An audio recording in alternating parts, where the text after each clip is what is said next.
Заболевание почек не приговор, а повод задуматься о своем здоровье. Когда этот орган не в порядке, риск смертельного исхода при других заболеваниях увеличивается в несколько раз. Почечная недостаточность ведет к быстрой интоксикации всего организма. В итоге происходит сбой в работе всех жизненно важных систем. Обратить внимание на эту проблему медики пытаются различными способами. Один из них – просветительский.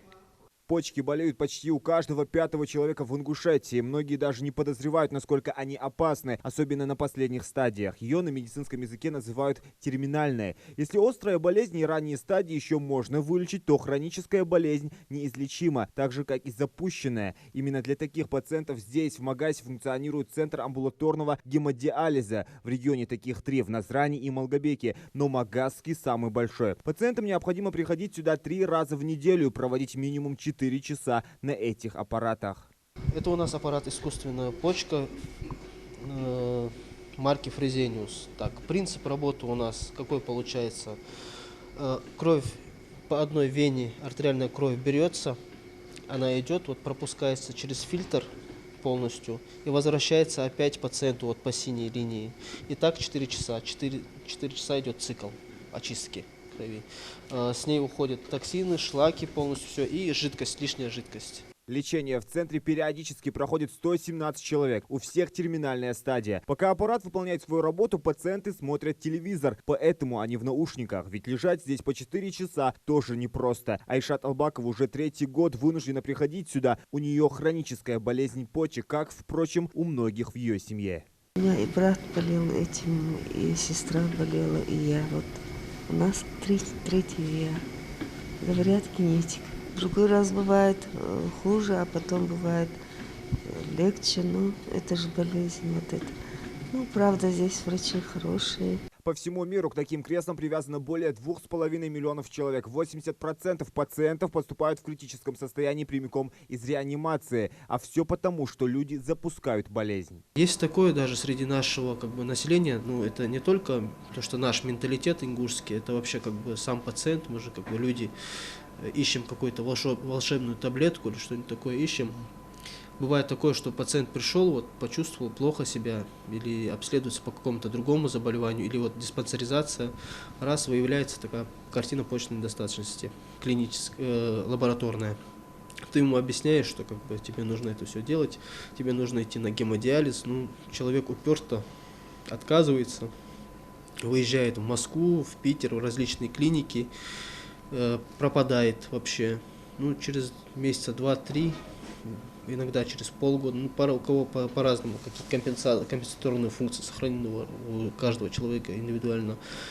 Получается, или он доходит в реанимацию, или, это печально не было, человек умирает. На сегодняшний день болезнь почек занимает 6-е место среди самых распространенных заболеваний в нашей стране. Основные диагнозы – пиелонефриты, гломерулонефриты, врожденные проблемы. На 1-е место выходит поражение почек при сахарном диабете и артериальной гипертонии. Почки компенсируют работу организма до 15%, когда есть функция почек сохранная, все нормально протекает. Менее 15% уже начинается различная симптоматика проявляется. Это выраженные отеки, гипертензия.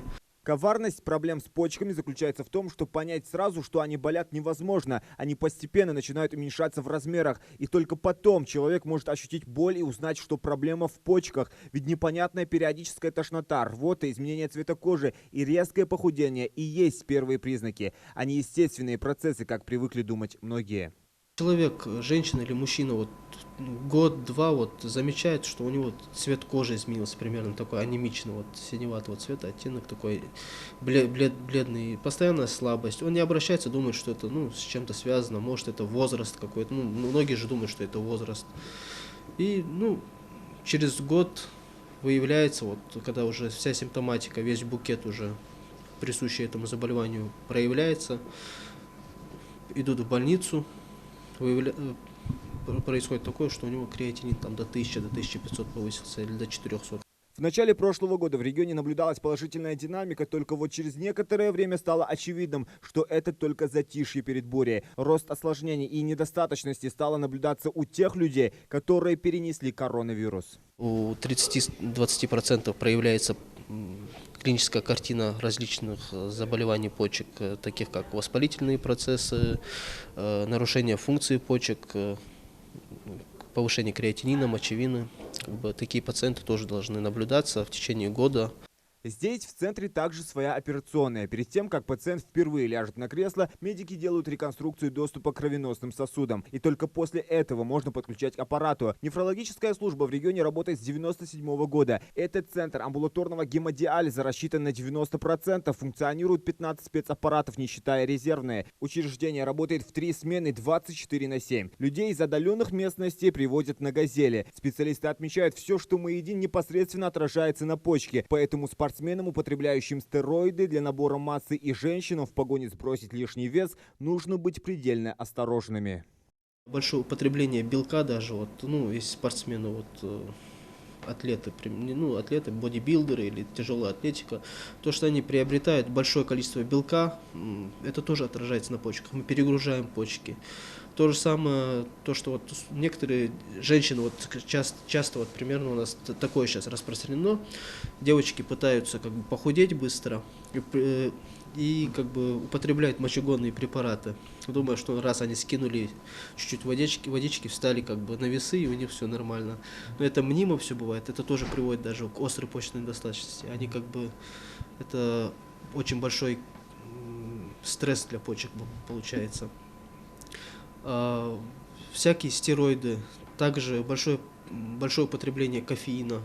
Предупредить заболевание и не дать ему перейти в хроническую форму. На это делают упор авторы глобальной информационно-просветительской кампании под названием «Всемирный день почки». Она стартовала 15 лет назад. Медики добавляют, заболевания почек излечимы, и с ними можно спокойно жить долгие годы. Главное – следить за своим здоровьем и проходить своевременное обследование. Зелимхан Калоев, Асхаб Белакиев, Новости 24.